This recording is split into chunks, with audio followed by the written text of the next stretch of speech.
রীতা বিয়ের পর যখন সবেমাত্র শ্বশুর বাড়িতে যায় তখন তাকে 4 তলার উপরে তুলে দেওয়া হয়, কারণ বাকি 3 তলায় তার 2 জা নিজেদের স্বামীকে নিয়ে বসবাস করে আর 1 তলাতে তাদের শাশুড়ি মা থাকে।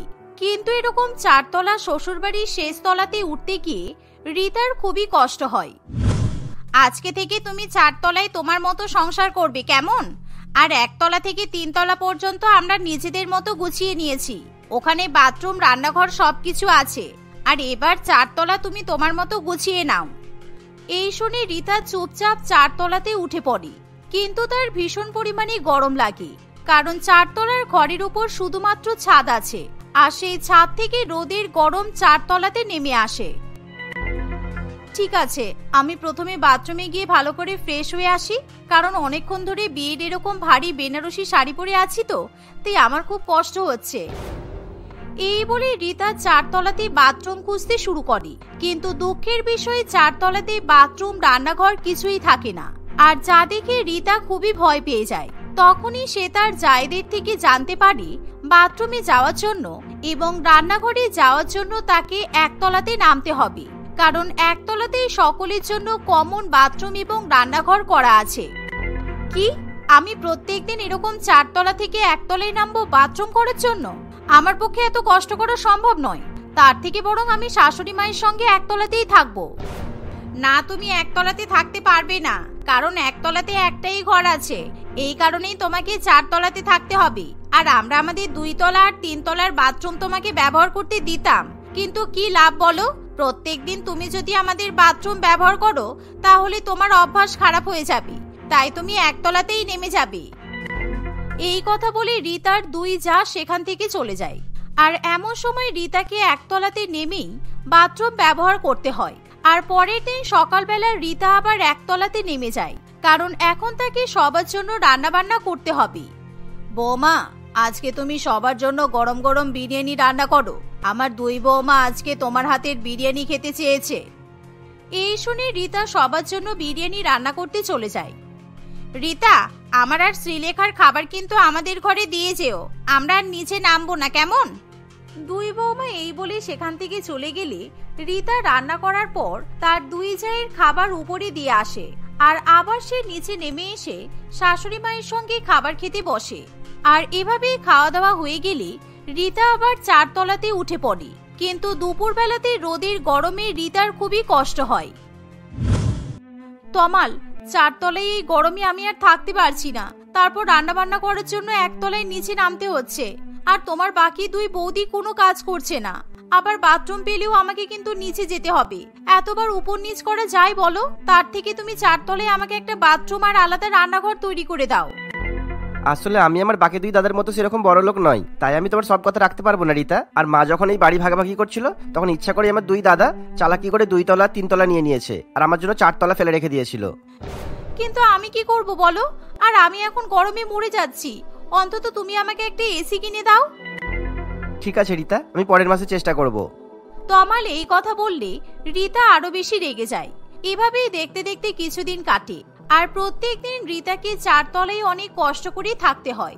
আর একদিন সুচরিতা দেবীর কাজের দিদি আসে না, তাই কাবেরী এবং শ্রীলেখা দুজনে মিলে রীতার ঘাড়ের উপর সেই 4 তলা বাড়ি পরিষ্কার করার দায়িত্ব চাপিয়ে দেয়। রীতা, আমার হাতে ভীষণ ব্যথা, আর শ্রীলেখাও কিন্তু ভালো করে বাড়ির কাজ করতে পারে না, তাই আজকে তুমি সারা বাড়ি ধুয়ে মুছে পরিষ্কার করে দাও, আর 1 তলা থেকে শুরু করে 2 তলা 3 তলা সবকিছু ঝাড় দেবে, আর তারপর মুছে পরিষ্কার করবে। কিন্তু দিদি, আমি একা হাতে কি করে করব এত কিছু? তোমরা তো আমার মতোই এই বাড়ির বউ, আর একে আমি কষ্ট করে 4 তলাতে গরমের মধ্যে পড়ে আছি, তার উপর আবার আমাকে দিয়ে এত কাজ করাবে? তুমি তো খুব বড় বড় কথা বলছো দেখছি। তোমার বিয়ে হওয়ার আগে আমি আর শ্রীলেখা সব কাজ করতাম, তাই তোমাকেও এখন করতে হবে। যাও, কাজে লেগে পড়ো। কাবেরী এই কথা বললে রীতার কিছু করার থাকে না, তাই সে 4 তলা শ্বশুরবাড়ির নিজেই একা হাতে পরিষ্কার করে। এভাবেই দেখতে দেখতে কিছুদিন কাটে, আর একদিন রীতা যখন তার বাবা মাকে ফোন করে সব কথা জানায়, তখন রীতার বাবা মাও খুবই রেগে যায়। তুই চিন্তা করিস না মা, তোকে এই গরমের মধ্যে 4 তলায় কষ্ট করে থাকতে হবে না, কারণ আজকেই আমি তোকে এসি কিনে পাঠাবো, আর তুই 4 তলায় এসি বসিয়ে নিবি, কেমন? রীতা তার বাবার কথা শুনে খুবই খুশি হয়, আর কিছুক্ষণের মধ্যেই স্বপনবাবু তার মেয়ের শ্বশুরবাড়িতে একটা বড় এসি পাঠিয়ে দেয়। আর রীতা যখন সেই এসি নিজের ঘরে বসানোর ব্যবস্থা করে তখন কাবেরী এবং শ্রীলেখাও 4 তলাতে উঠে আসে। আর তারা মোটেই রীতার এরকম এসি বসানোর ব্যাপারটা পছন্দ করে না। তুমি কখন থেকে এরকম দেওয়াল ভাঙছো বলো তো? আমরা 2 তলা আর 3 তলাতে আওয়াজে টিকতে পারছি না। তুমি কি এমন কাজ করাচ্ছ বলো তো? আসলে আমি নিজের ঘরে এসি বসাচ্ছি, কারণ 4 তলার উপরে ভীষণই গরম লাগে। কিন্তু তোমরা তো 2 তলাতে আর 3 তলাতে আরাম করে থাকো, কষ্টটা তো আমাকেই করতে হয়। তাই আমি আর কষ্ট করব না। আমার বাবা আমার জন্য এসি কিনে পাঠিয়েছে। বাবা, আবার এসি বসানো হচ্ছে? ঢং। হ্যাঁ, আর কিছুদিন পর আলাদা রান্নাঘর আলাদা বাথরুমও তৈরি করে নেব, তাহলে আমার আর কোনো কষ্ট হবে না। রীতা এই কথা বললে কাবেরী এবং শ্রীলেখার ভীষণ পরিমাণে হিংসা হয়। এভাবেই দেখতে দেখতে কিছুদিন কাটে আর রীতা এখন 4 তলাতেই এসি চালিয়ে আরাম করে। আর একদিন কাবেরী এবং শ্রীলেখা নিজ থেকে রীতাকে ডাকাডাকি করতে শুরু করে, কিন্তু রীতা কোনো মতে কিছু শুনতে পায় না। তাই এমন সময় কাবেরী এবং শ্রীলেখা দুজনেই 4 তলাতে উঠে আসে। কি ব্যাপার রীতা, বেলা 11টা বেজে গেল, তুমি এখনো 1 তলাতে গিয়ে রান্না বান্না করলে না কেন?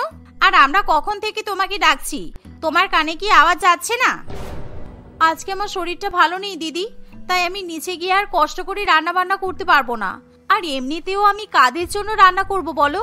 কারণ রান্না করার পর তোমাদেরকে খাবার উপরে দিয়ে আসতে হয়, তাই তোমরা নিজেদের মতো রান্না করে নাও।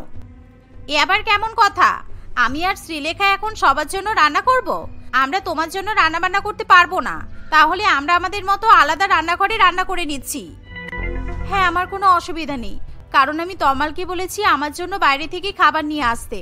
আর আমার জন্য কাউকে রান্না বান্না করতে হবে না। তোমরা যে রান্না বান্না করবে সেখান থেকেই শাশুড়ি মাকে খেতে দিয়ে দেবে। রীতা এই কথা বললে তার 2 জায়ের কিছু করার থাকে না। তারা রাগে গজগজ করতে করতে তখনই নিচে নেমে যায় আর নিজেদের মতো রান্না বান্না শুরু করে। অন্যদিকে তমাল বাইরে থেকে খাবার নিয়ে এসে একেবারে 4 তলাতে উঠে পড়ে। আর রীতা এবং তমাল দুজনে মিলে এসির মধ্যে বসে বসে খাবার খায়। এভাবেই কিছুদিন কাটে। আর একদিন সুচরিতা দেবী রীতাকে 1 তলাতে ডেকে পাঠায়।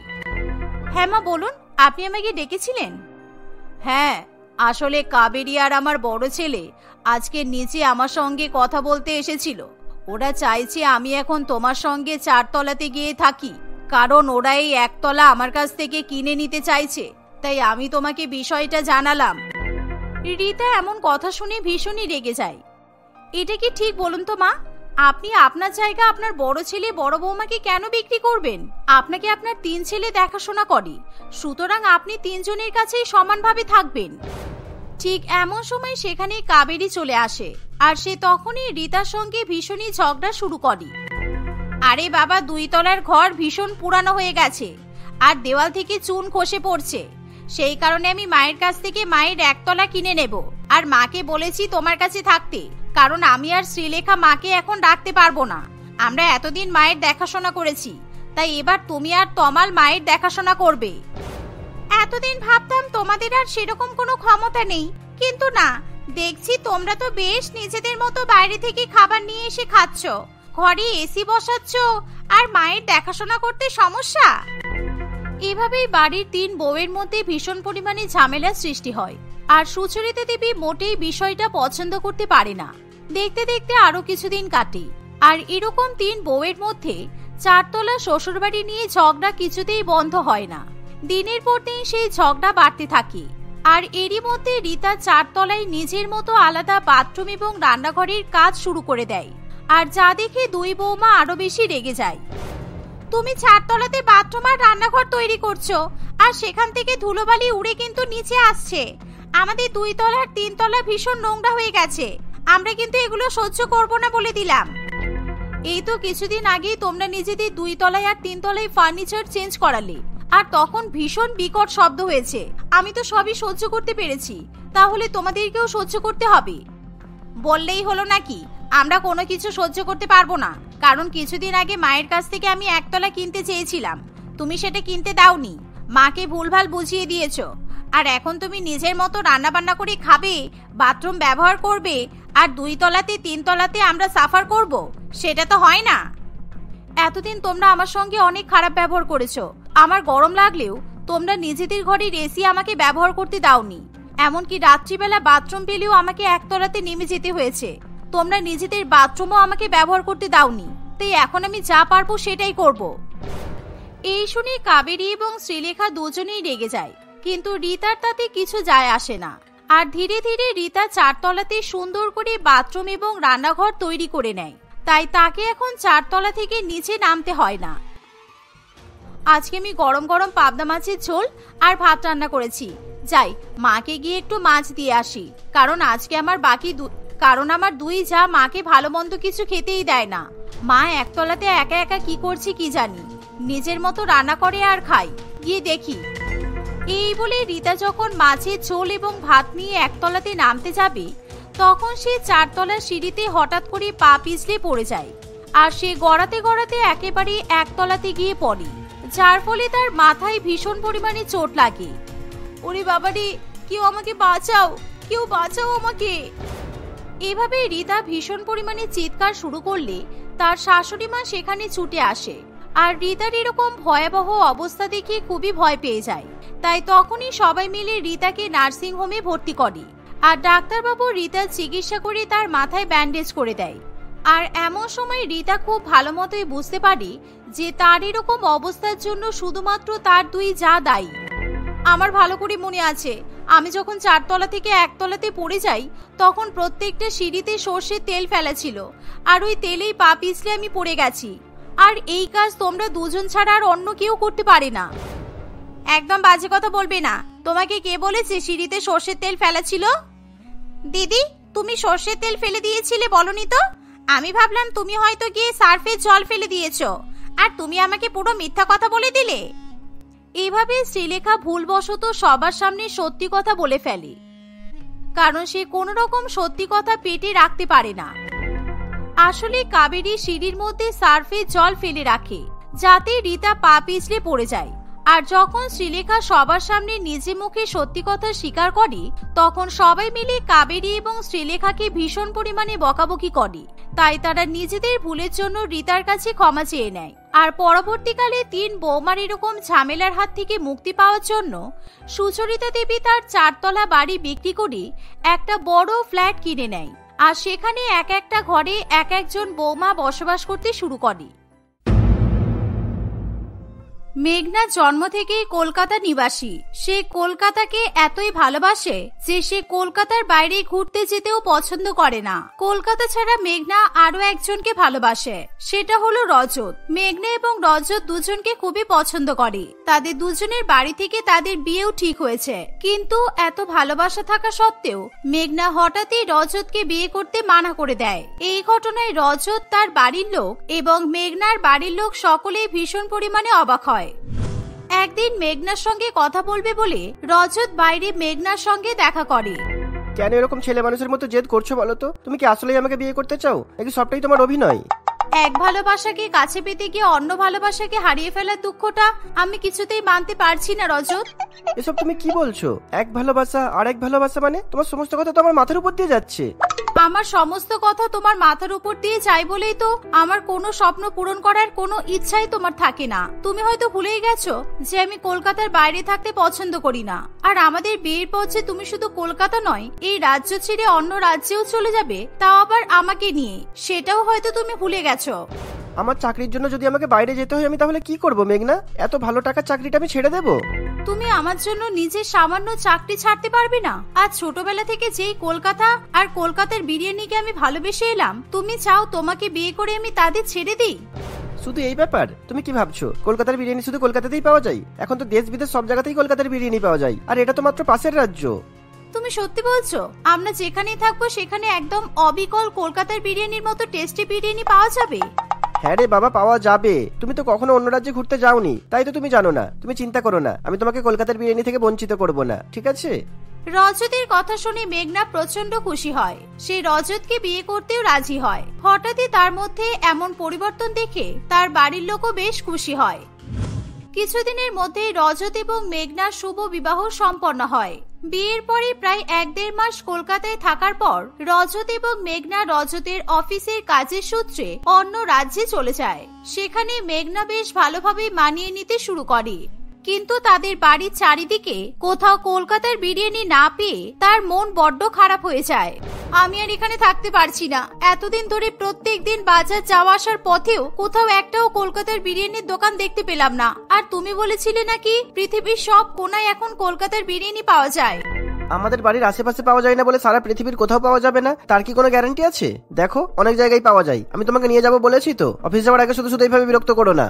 কোনোদিন তো নিজের পছন্দের খাবার খেতে ইচ্ছা করলেই বাজার করে নিয়ে চলে আসো, তারপর আমাকে ইউটিউব দেখে হলেও তোমাকে সেই খাবারটা বানিয়ে দিতে হয়। আর আমি আমার পছন্দের খাবার খেতে চাইলেই দোষ?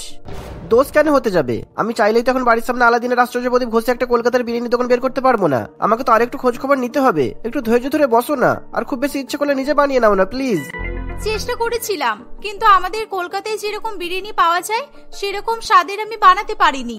ঠিক আছে, আমি অফিসে যাই আর 2-4 জনকে জিজ্ঞাসা করি, ঠিক কোথাও না কোথাও একটা কলকাতার বিরিয়ানির দোকান পেয়েই যাবো। আসলে এখানে কোনো বিরিয়ানির দোকান আছে কিনা সেটা নিয়ে তুমি শিওর ছিলে না, তাহলে আমাকে মিথ্যা কথা বলে এখানে কেন নিয়ে এসেছো? তুমি তোমার পছন্দের কলকাতার বিরিয়ানি পাচ্ছ না বলে আমাকে অফিস যাওয়ার আগে শান্তি করে খেতেও দেবে না? এটাই তোমার প্ল্যান তো? ঠিক আছে, তাই হোক। এই বলে রজত খাবার ফেলে রেখে উঠে চলে যায়। এভাবেই কলকাতার বিরিয়ানি খাওয়া নিয়ে মেঘনা এবং রজতের মধ্যে প্রত্যেক দিনই ঝামেলা বাঁধে। মেঘনা অনেক মানিয়ে নেওয়ার চেষ্টা করলেও কিছুতেই সে পেরে ওঠে না। হঠাৎই একদিন তার খুবই কলকাতার বিরিয়ানি খেতে ইচ্ছা করলে সে তার মাকে ফোন করে। আমি কতদিন কলকাতার বিরিয়ানি খাইনি মা, খুব কলকাতার বিরিয়ানি খেতে ইচ্ছে করছে। তোমরা আমার সঙ্গে যখন দেখা করতে আসবে তখন কলকাতা থেকে বিরিয়ানি নিয়ে এসো, কেমন? আমরা 2 দিন ট্রেনে জার্নি করে তোর সঙ্গে দেখা করতে যাব, আর তাও আবার এখান থেকে বিরিয়ানি নিয়ে? সংসার করতে শুরু করে দিলি, এখনো তোর বুদ্ধি হলো না কোনো? তাহলে আর কি বলবো বলো তো? রজতের তো একদিনও সময় হয় না আমাকে নিয়ে ঘুরতে বেরোনোর, আর আমি নিজেও তো কলকাতার মতো বিরিয়ানি বানিয়ে খেতে পারি না। আমার একমাত্র ভরসা এখন তোমরাই। রজতের ওই নতুন অফিসের কাজ সামলাতে একটু সময় তো লাগবেই, একটু ধৈর্য ধর, ও তোকে ঠিক ঘুরতে নিয়ে যাবে। এত তাড়াহুড়ো করলে হয় নাকি? আমরা এই রাজ্যে এসেছি প্রায় 2 মাস হতে চললো, এখনো পর্যন্ত কলকাতার বিরিয়ানির মুখটাও আমি দেখতে পাইনি, আর তুমি বলছো আমি তাড়াহুড়ো করছি? আচ্ছা, রজত বাড়ি ফিরলে আমাকে আজকে ফোন করবি। আমি রজতকে বুঝিয়ে বলবো তোকে যেন ঘুরতে নিয়ে যায়, আর যেন তোকে মন প্রাণ ভরে কলকাতার বিরিয়ানি খাইয়ে নিয়ে আসে। মেঘনা তার মায়ের কথা শুনে খুবই খুশি হয়। রজত বাড়িতে ফিরতেই মেঘনা আবার তার মাকে ফোন করে। মনিকা দেবী রজতকে বুঝিয়ে বলে দেয় যে রজত যেন নিজের কাজের ফাঁকে একটু সময় বের করে মেঘনাকে ঘুরতে নিয়ে যায়। রজত ও মনিকা দেবীর কথায় একেবারে রাজি হয়ে যায়। পরের দিন ছিল রবিবার, তাই সকাল সকাল তারা স্বামী স্ত্রী দুজনেই এদিক ওদিকের নানান রকমের টুরিস্ট স্পটগুলো ঘুরে ঘুরে দেখতে থাকে। দেখতে দেখতে দুপুর হয়ে আসে এবং মেঘনার প্রচুর পরিমাণে খিদে পেয়ে যায়। এবার চলো, আমাকে আশেপাশে কোনো কলকাতার বিরিয়ানির দোকানে নিয়ে চলো। কোনো সেলিব্রিটির সাথে দেখা করার সময় বুকের ভেতরটা যেমন করে, কেমন একটা নার্ভাস ফিল হয় না, আমি কলকাতার বিরিয়ানি খাবো ভেবে ঠিক সেটাই ফিল করছি। সত্যি বাবা, তুমি বোধহয় আমার থেকে বেশি কলকাতার বিরিয়ানি ভালোবাসো। চলো, এবার সামনে তো 2টো বড় বড় বিরিয়ানির দোকান দেখতে পাচ্ছি, ওগুলো তো কলকাতার বিরিয়ানি পাওয়া যায় কিনা খোঁজ করি। পাওয়া যায় কিনা দেখবে? তার মানে তুমিও শিওর নও? তাহলে তুমি আমাকে বিয়ের আগে মিথ্যা কথা কেন বলেছিলে যে এখানে সব জায়গায় কলকাতার বিরিয়ানি পাওয়া যায়? এই দোকান দুটোতে নাও পাওয়া যেতে পারে, সেটার কথাই বলছি। এত বড় দোকান, এরা কি নিজেদের রাজ্যের ফেমাস বিরিয়ানি ছেড়ে কলকাতার বিরিয়ানি কি বিক্রি করবে? তাই ভাবলাম, তাও একবার গিয়ে দেখি চলো। এই বলে তারা দুজনেই একটি নামি দামি বিরিয়ানির দোকানে ঢুকে পড়ে। মেঘনাকে টেবিলে বসিয়ে রেখে রজত ওই দোকানের মালিকের সঙ্গে দেখা করতে চায়। এই যে দাদা, আপনাদের কাছে আমার একটা অনুরোধ আছে। আপনারা দয়া করে বিরিয়ানিটা আমাদের টেবিলে এমন ভাবে পরিবেশন করে দেবেন যেটা দেখে যেন একেবারেই আপনাদের রাজ্যের বিরিয়ানি বলে মনে না হয়, আর একটা ডিমও দেবেন সাথে, কেমন? তার মানে বিরিয়ানির উপর কারি পাতা দিয়ে সাজাবো না, এটাই তো বলতে চাইছেন? এই রাজ্যে সবাই এখানকার বিরিয়ানি খেতেই ভালোবাসে, আর আপনি বলছেন যাতে বিরিয়ানিটা দেখতে আমাদের রাজ্যের মতো না লাগে, তাই তো? কি অদ্ভুত ব্যাপার! অত কিছু দেখতে গেলে আমার বিয়েটা ভেঙে যাবে দাদা। আপনি কি চান, একটা সামান্য কারি পাতা ডিমের জন্য আমার বিয়েটা ভেঙে যাক? একটু দেখুন না দাদা, যদি কিছুটা ম্যানেজ করা যায়। রজতের কথা শুনে মুকেশ বাবু খুবই হাসতে থাকে। সে রজতের অনুরোধ রাখতে তাদের রাজ্যের বিরিয়ানির সঙ্গে একটা ডিম যোগ করে দেয়। কলকাতা ছাড়া আর অন্য কোনো রাজ্যের বিরিয়ানিতে সেভাবে ডিম দেওয়া হয় না, কিন্তু এত বুদ্ধি করে এত কিছু করার পরও রজত এটাই ভুলে যায় যে কলকাতার বিরিয়ানির সবচেয়ে প্রধান উপকরণ হচ্ছে আলু, আর রজত সেটার কথাই মুকেশ বাবুকে বলতে ভুলে যায়। কিছুক্ষণের মধ্যেই বিরিয়ানি তৈরি হয়ে গেলে মুকেশ বাবু নিজে এসে রজতের টেবিলে সেই বিরিয়ানি পরিবেশন করে দেয়। মেঘনা সেই বিরিয়ানি দেখে প্রচন্ড পরিমাণে খুশি হয়। ওয়াও, এটাতে তো ডিমও আছে। থ্যাংক ইউ রজত, আমাকে এই দোকানটাতে নিয়ে আসার জন্য। এখানে সত্যি সত্যি কলকাতার বিরিয়ানি পাওয়া যায়। কিন্তু আবার কিন্তু কেন? আর কি চাই বলো, আমি তোমার জন্য সেটারও ব্যবস্থা করে দেবো। এই বিরিয়ানির মধ্যে তো আলু নেই। এটা কলকাতার বিরিয়ানি নয়। কলকাতার বিরিয়ানিতে আলু থাকতেই হবে। এরা তোমাকে ঠকিয়েছে রজত। হ্যাঁ, মানে আসলে আমতে আমতে কি করছো? তোমার সামনে লোকটা দাঁড়িয়ে আছে, ওকে বকা দিতে পারছো না? কলকাতার বিরিয়ানির নাম করে কি সব ভুলভাল বিরিয়ানি আমাদেরকে দিয়েছে। দেখি তো এক চামচ মুখে দিয়ে, এটা স্বাদ কলকাতার বিরিয়ানির মতো কিনা। এই বলে মেঘনা এক চামচ বিরিয়ানি মুখে দেয়। সেই বিরিয়ানিতে কারি পাতার গন্ধ এতটাই জোরালো ছিল যে মেঘনা থুতু করে সমস্তটাই ফেলে দেয়। এটা কলকাতার বিরিয়ানি? ইয়ার কি হচ্ছে আমার সাথে? কলকাতার বিরিয়ানিতে কারি পাতা কবে থেকে দেওয়া হচ্ছে শুনি? ইস, কি জঘন্য টেস্ট! একটুখানি বিরিয়ানি খেয়েই আমার গাটা গুলিয়ে গেল। দেখুন ম্যাডাম, আমি কিন্তু অনেকক্ষণ থেকে আপনাদের অবাধ্যতা সহ্য করছি, কিন্তু আর নয়। আপনি আমাদের রাজ্যে এসে আমাদের রাজ্যের স্পেশাল বিরিয়ানিকে আমার সামনে দাঁড়িয়ে অপমান করবেন, সেটা তো হতে পারে না, তাই না? তার মানে সত্যি সত্যি এটা কলকাতার বিরিয়ানি নয়? বাহ, তুমি এতক্ষণ ধরে আমাকে মিথ্যা কথা বললে রজত। তুমি ভাবতে আমি এতই বোকা যে একটা ডিম অ্যাড করে দিলেই যে কোনো রাজ্যের বিরিয়ানিকে আমি কলকাতার বিরিয়ানি ভেবে নেব? আমাদের দোকানে কলকাতা কেন, তার আশেপাশের রাজ্যের কোনো বিরিয়ানি পাওয়া যায় না। এখানকার সব বিরিয়ানি এরকমই খেতে হয়। খেতে চাইলে খান, না হলে আসতে পারেন। আপনারা কলকাতার বিরিয়ানির নাম করে এরকম কারি পাতা দেওয়া বিরিয়ানি খাওয়াবেন আর আমরা খেয়ে নেব? ছি, বিরিয়ানির গন্ধ শুকেই তো আমার বমি চলে এলো। মেঘনার ব্যবহারে মুকেশ বাবু প্রচন্ড রেগে যায়, কিন্তু রজত বারবার করে তার কাছে ক্ষমা চাইলে মুকেশ বাবু তাদেরকে আর কিছু বলে না। সেদিন বাড়ি ফিরেও মেঘনার সঙ্গে রজতের এই কলকাতা বিরিয়ানি নিয়ে বেশ ভালো রকমের ঝামেলা হয়। রজত কিছুতেই বুঝে উঠতে পারে না সে কি করবে। অন্যদিকে মেঘনাও এতদিন ধরে একবারও কলকাতার বিরিয়ানি না খেতে পেরে বেশ অধৈর্য হয়ে ওঠে। তুমি আমাকে কালকেই কলকাতায় নিয়ে যাবে। আমি এখানে আর থাকতে পারবো না। যে রাজ্যে আমার কলকাতার বিরিয়ানি নেই সেই রাজ্যে আমি থাকতে পারবো না। তাহলে কি আমি কাজ ছেড়ে দেবো? তুমি এটাই চাও, তাই তো? তোমার কাছে বিরিয়ানি এতটাই দরকারি যে আমার কাজটাকে তুমি কাজ বলেই মনে করছো না, তাই না? তুমি কাজ ছেড়ে দিবে কেন? তুমি এখানেই থাকো। তবে আমি আর এখানে থাকতে পারবো না। আমার পক্ষে আর একেবারেই এখানে থাকা সম্ভব নয়। আমাদের বিয়ে করে এখনো 6 মাস হয়নি, আর এরই মধ্যে তুমি আমাকে একা রেখে কলকাতায় ফিরে যেতে চাইছো? আমি একা এখানে কিভাবে সবকিছু সামলাবো? কত কত লোকই তো একা একা অন্য শহরে থাকে। তারা নিজেদের কাজ নিজেরাই সামলায়। সবাই পারলে তুমিও পারবে, কিন্তু কলকাতার বিরিয়ানি ছাড়া আমি আর এক মুহূর্তে এখানে থাকতে পারবো না। কতদিন হয়ে গেল বলো তো, আমি শুধু কলকাতার বিরিয়ানির কথা মুখ থেকে বের করেই যাচ্ছি, আর অথচ এক চামচ বিরিয়ানি আমি মুখে নিতে পর্যন্ত পারছি না। আমি শহরের অন্য প্রান্তে খোঁজ করবো, তো দেখবো সেখানে কলকাতা স্টাইলের বিরিয়ানি পাওয়া যায় কিনা, যেখানকার বিরিয়ানিতে আলু ডিম সব দেবে। তাহলে তুমি এখানে থাকবে তো?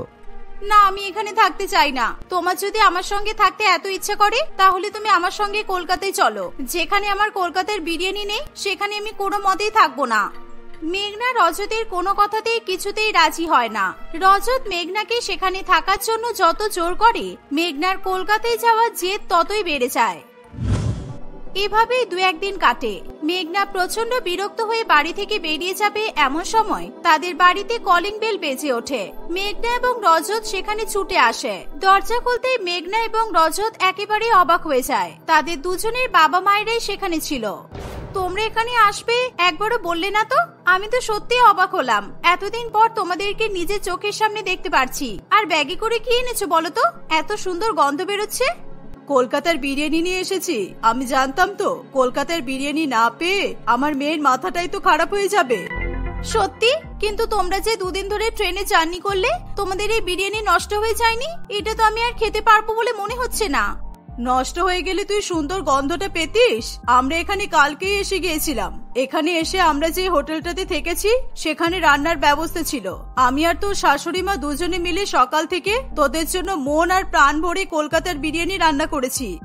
মেঘনা এই কথা শুনে আনন্দে নিজের চোখের জল ধরে রাখতে পারে না। সে তাড়াতাড়ি করে তার মায়ের হাত থেকে বিরিয়ানির প্যাকেটগুলো নিয়ে শান্তি করে খেতে বসে পড়ে। মেঘনাকে দেখে মনে হয় যেন সে তার কত জন্মের অতৃপ্ত বাসনা পূরণ করছে। রজত বুঝতে পারে মেঘনা আসলেই কলকাতার বিরিয়ানি খেতে কত ভালোবাসে। আমি একটা সিদ্ধান্ত নিয়েছি মেঘনা, এরপর থেকে প্রত্যেক মাসে আমরা একবার করে কলকাতা যাব, আর তোমাকে প্রত্যেক মাসে একবার করে চুটিয়ে কলকাতার বিরিয়ানি খাওয়াবো, আর তারপর আমরা এখানে এসে শান্তিতে সংসার করতে পারবো। কিন্তু এখান থেকে কলকাতায় যেতেই তো 2 দিন লেগে যায়। 2 দিন যাবো, 2 দিন আসবো, আর 2 দিন ওখানে থাকবো। প্রত্যেক মাসে তুমি 6 দিন করে ছুটি পাবে। আরে বাবা, প্লেনে যাব। প্লেনে গেলে তো 1 ঘন্টার বেশি লাগবে না, মানে ওই যেতে আসতে 2 ঘন্টা। আমার একমাত্র ভালোবাসার মানুষটাকে শান্তি করে কলকাতার বিরিয়ানি খাওয়ানোর জন্য প্রত্যেক মাসে এইটুকু খরচা তো আমি করতেই পারি। আর আমাদের যা মাহিনা তাতে তো সব হয়েই যাবে, কোনো অসুবিধা হবে না। এই কথা শুনে মেঘনা আনন্দে লাফাতে থাকে। তারপর থেকে তারা দুজনে সুখে শান্তিতে বসবাস করতে থাকে।